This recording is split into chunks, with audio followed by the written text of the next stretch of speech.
യാചിക്കാത്ത നന്മകൾ പോലുമേ എനിക്കേകിയോനെ സ്തുതി. യാചിക്കാത്ത നന്മകൾ പോലുമേ എനിക്കേകിയോനെ സ്തുതി. യേശുക്രിസ്തുവിൻ്റെ നാമത്തിൽ ഏവർക്കും സ്നേഹവന്ദനം. പ്രിയമുള്ളവരെ, സൂര്യാസ്തമയത്തിന് പുറംതിരിഞ്ഞു നിൽക്കുന്നവനെ പോലെ അത് ദർശിക്കുന്ന ഒരാൾ അതിൻ്റെ മനം കവരുന്ന സൗന്ദര്യത്തെ വിശദീകരിക്കുമ്പോൾ ഞാനിത് വിശ്വസിക്കുന്നില്ല, എനിക്കത് തെളിയിച്ചു തരിക എന്ന് പുറംതിരിഞ്ഞു നിൽക്കുന്നവൻ പറഞ്ഞാൽ അവനോട് പറയാൻ ഒരു മറുപടിയേ ഉള്ളൂ: നീ നേരെ തിരിഞ്ഞിത് കാണുക, അപ്പോൾ അത് സ്വയം നിനക്ക് തെളിയിച്ചു തരും. വിശുദ്ധമായ ദൈവവചനത്തെ അതിൻ്റെ വായനയിലൂടെയും കേൾവിയിലൂടെയും നാം മുന്നോട്ട് പോകുമ്പോൾ ആ വചനം ദൈവത്തെ നമുക്ക് തെളിയിച്ചു തരും എന്ന് സ്നേഹത്തോടെ ഓർപ്പിക്കട്ടെ.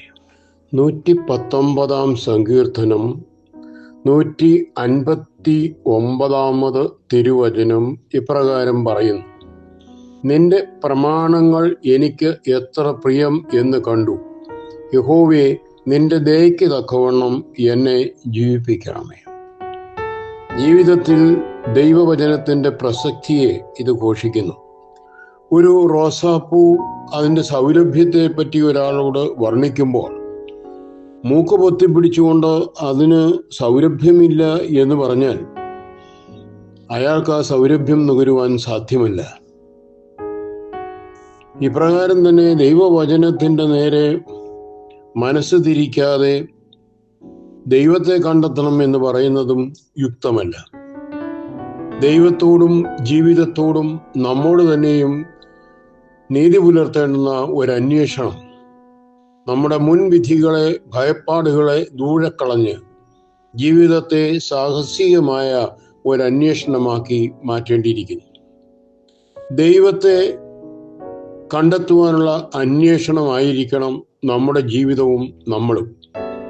യഥാർത്ഥ വഴിയിലേക്ക് കാലെടുത്ത് വെക്കുവാൻ ദൈവവചനം നമ്മെ സഹായിക്കും.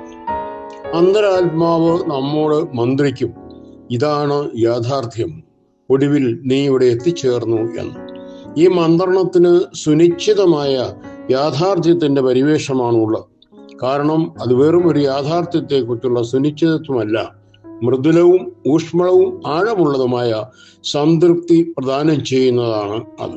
പിതാവേ, ഞാൻ നിന്നെ അറിയുവാൻ തുടങ്ങുന്നു.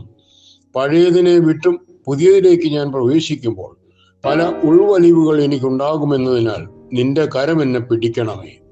ഉദ്യോഗത്തോടെ നിന്നെ അന്വേഷിക്കുവാൻ ഞാൻ ആരംഭിച്ചിരിക്കുന്നു. ദൈവവചനവുമായിട്ടുള്ള നമ്മുടെ ബന്ധത്തെ അരക്കിട്ടുറപ്പിക്കുവാൻ ദൈവമേ എന്നെ സഹായിക്കണമേ എന്ന് പ്രാർത്ഥിക്കുന്നതോടൊപ്പം വചന വായനയിലൂടെ, കേൾവിയിലൂടെ നമ്മെ തന്നെ ഉറപ്പിക്കുവാൻ ശ്രമിക്കുക എന്ന് സ്നേഹത്തോടെ ഈ സന്ധ്യയിൽ ഓർപ്പിക്കുന്നു. നീ നിന്റെ കരം നീട്ടി എന്നെ പിടിച്ച് നെഞ്ചിലേക്ക് അടുപ്പിക്കണമേ എന്ന് പ്രാർത്ഥിക്കുക. ദൈവം നിങ്ങളെ എല്ലാവരെയും അനുഗ്രഹിക്കട്ടെ. ശുഭരാത്രി നേരുന്നു. നിങ്ങളുടെ ജോൺ പോൾ കോറപ്പിസ്കോപ്പ അച്ഛൻ.